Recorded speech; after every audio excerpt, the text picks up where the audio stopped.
Let's understand what is restitution of conjugal rights. Start with the marriage. जैसे कि हमें पता है मैरिज बहुत सारी राइट क्रिएट करता है हस्बैंड एंड वाइफ दोनों के लिए, साथ ही साथ बहुत सारी ऑब्लिगेशन भी इम्पोज करता है दोनों के ऊपर। उनमें से एक ऑब्लिगेशन होता है कि अब हस्बैंड एंड वाइफ दोनों को एक साथ रहना है, एक दूसरे की सोसाइटी में रहना है। ओके, लेकिन व्हाट इफ एक पार्टी रिफ्यूज कर दे दूसरे के साथ रहने के लिए, तब ऐसे सारे केसेस में provision 9 of Hindu marriage act apply होता है if they are Hindu. Okay, जिसके तहत आप अपने स्पाउस को वापस बुला सकते हो अपने pass through court order. Let's understand कि प्रोविजन 9 में लिखा क्या क्या है, क्या क्या कंडीशन प्रोवाइडेड है, बर्डन ऑफ प्रूफ किसके ऊपर होता है, फिर शिफ्ट किसके ऊपर होगा। अगर हमारे फेवर में ऑर्डर पास भी हो जाता है, जजमेंट डिलीवर्ड भी हो जाता है, तब हमें क्या क्या बेनिफिट मिलेगा, साथ ही साथ एक रीसेंट केस लॉ, ओके, जो कि एक बोनस पॉइंट है। लेट्स सी प्रोविजन 9 में लिखा क्या है। इसे हम सिंपल लैंग्वेज में समझने की कोशिश करते हैं। हस्बैंड और वाइफ दोनों में से कोई भी विदाउट रीजनेबल एक्सक्यूज, बिना कोई वैलिड रीजन दिए बिना, जब आपकी सोसाइटी से विड्रॉल कर दे, जब आपके साथ रहने से मना कर दे, ओके, तब आप पिटीशन फाइल कर सकते हो कोर्ट में। फिर कोर्ट जब आपके स्टेटमेंट को पढ़कर जितने भी एविडेंस प्रोड्यूस हुए उन सबको देखकर सेटिस्फाई हो जाए कि ऐसा कोई भी लीगल ग्राउंड नहीं है जिसके कारण मैं इस एप्लीकेशन को खारिज कर दूं, वैसे केस में आपके फेवर में रेस्टिट्यूशन ऑफ कॉन्जुगल राइट का डिक्री पास कर देंगे। इन शॉर्ट, ओके, कंडीशंस देख लेते एक बार। फर्स्ट है the withdrawal of the respondent from the society of petitioner. यहाँ क्या हो रहा है, यहाँ हो रहा है विड्रॉल। विड्रॉल मतलब ये नहीं होता है कि दोनों हस्बैंड एंड वाइफ एक साथ नहीं रहते हो, ओके, एक छत के नीचे नहीं रह रहे हो आप। मल्टीपल रीजन हो सकते हैं, लाइक बिजनेस के कारण, कोई इमरजेंसी सिचुएशन है उसके कारण एक दूसरे के साथ नहीं रह पा रहे हैं। तो विड्रॉल का मतलब यहाँ ऐसा कुछ नहीं है। विड्रॉल का मतलब यहाँ है कि जहाँ पास में एक स्पाउस रिफ्यूज कर दिया हो to stay together, to have marital intercourse, to give company and comfort. Okay, second point है हमारा withdrawal should be without any reasonable excuse. जहाँ कहीं भी आपके स्पाउस के पास एक वैलिड पॉइंट है आपके साथ नहीं रहने का, तब आपको कोई भी बेनिफिट नहीं मिलने वाला इस प्रोविजन के अंदर। ओके, तो वो रीजनेबल एक्सक्यूज क्या हो सकते हैं, जहाँ बस में आप खुद ही गिल्टी हो क्रुएल्टी के, या फिर कोई भी मैरिटल मिसकंडक्ट के, या फिर कोई भी ऐसा एक्ट और कंडक्ट जिसके कारण अब आपके स्पाउस को लग रहा है कि मैं इनके साथ नहीं रह सकता।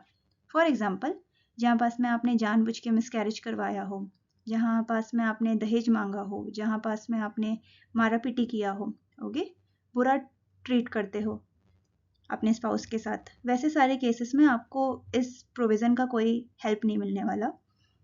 Let's see burden of proof किसके ऊपर होता है। सबसे पहले पिटिशनर के ऊपर ही होगा जो केस फाइल कर रहा है।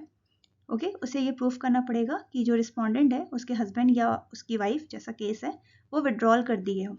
ओके, अब वो उनके साथ नहीं रहते, ये उनको प्रूफ करना पड़ेगा स्टार्टिंग स्टेज में। जब कोर्ट मान लेती है कि हाँ यहाँ विड्रॉल हुआ है रिस्पोंडेंट के साइड से, ओके, तब रिस्पोंडेंट के ऊपर वो बर्डन शिफ्ट हो जाएगा। अब रिस्पोंडेंट को प्रूफ करना है कि यहाँ पास में एक वैलिड रीजन है जिसके कारण मैं इनके साथ नहीं रहता, ओके, और नहीं रहना चाहता। अब सपोज आपके फेवर में रेस्टिट्यूशन ऑफ कॉन्जुगल राइट का डिक्री पास हो गया, तब तो आपके स्पाउस को आपके पास वापस आना ही पड़ेगा। लेकिन 1 साल बीत गया, स्टिल वो नहीं आए, तब क्या बेनिफिट मिल सकता है आपको। इधर आप वाइफ हो या फिर आप हस्बैंड हो, दोनों, ओके, आपके लिए एक ग्राउंड क्रिएट हो जाएगा, ओके, डिवोर्स का। आप डिवोर्स के लिए अप्लाई कर सकते हो। सेकेंड है आप क्लेम कर सकते हो maintenance under 24 and 25 of Hindu marriage act, okay, if you are a Hindu basically.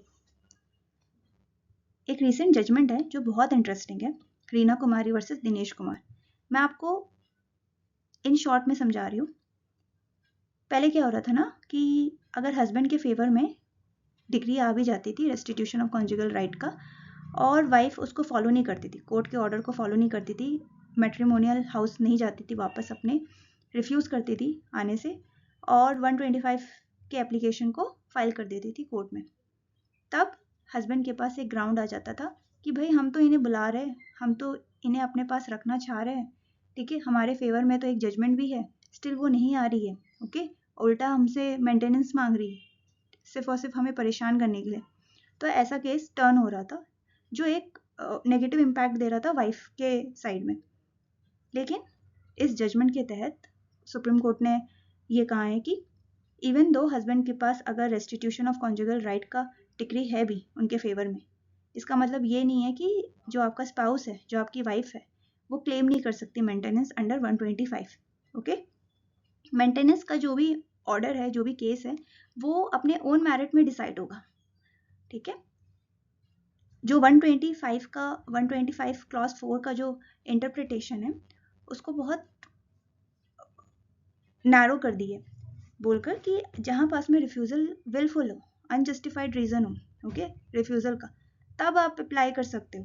लेकिन ऐसे अप्लाई नहीं कर सकते हो कि भाई हमारे फेवर में एक जजमेंट है और हम बुला रहे हैं उनको बट वो स्टिल नहीं आ रही है, 125 क्लेम कर रही है, हम नहीं देंगे, ऐसा नहीं बोल सकते आप। ओके, अगर इवन तो आपके फेवर में एक ऑर्डर भी है, एक जजमेंट भी है, ओके, और वाइफ नहीं आ रही है, उसका जो रिफ्यूज़ल का रीज़न सुना जाएगा कि वो रिफ्यूज़ क्यों कर रही है, अपने हस्बैंड के साथ आने के लिए क्यों मना कर रही है। ओके, तो वो अपने केस का एक अलग मेरिट होगा, वो मेंटेनेंस के केस का एक अलग मेरिट होगा। तो thank you for watching, follow me for more such update. Thank you.